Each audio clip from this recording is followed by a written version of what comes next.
কাঠের চেয়ারে বসে থাকতে থাকতে মানুষও একদিন কাঠ হয়ে যায়। তার পায়ের আঙুলগুলো শিকড় হয়ে চাড়িয়ে যায় মেঝের ভেতর। তার কোমর থেকে সোঁদরি গরান গঁদের আঠা ছড়তে ছড়তে একদিন তাকে পুরোপুরি এঁটে ধরে তক্তার সঙ্গে।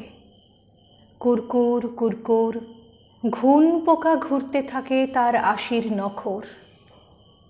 কাঠের চেয়ারে বসে থাকতে থাকতে একদিন পুরোপুরি কাঠ হয়ে যায়।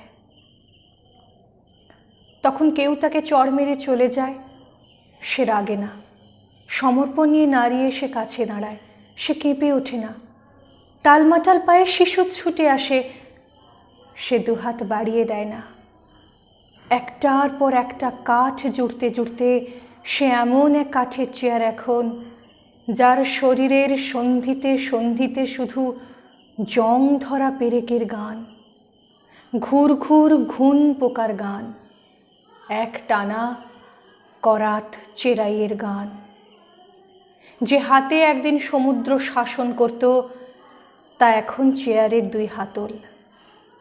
যার দুই উরুতে একদিন টকবক করত এক জোড়া বাদামি ঘোড়া, আজ আর ডান পা কেটে নিলে বাঁ পা জানতে পারে না। কাঠের অশ্রু নেই, স্বপ্ন নেই, নিদ্রা নেই, হাহাকার নেই। একটু কষ্ট করলেই জানালায় দাঁড়িয়ে সে দেখতে পেত ঢ্যাঙা কালো বেঁটে মাঝারি উটের মতো পরিশ্রমী মানুষ, মানুষ আর মানুষ।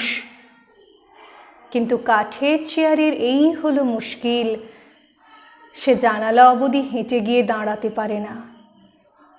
শুধু কাঠের ভেতর লোহার পেরেক আঁটা তার দুটো চোখ। বাকি জীবনভর ছোট চেয়ার থেকে মেজো চেয়ার, মেজো চেয়ার থেকে বড় চেয়ার হওয়ার স্বপ্ন দেখতে থাকে।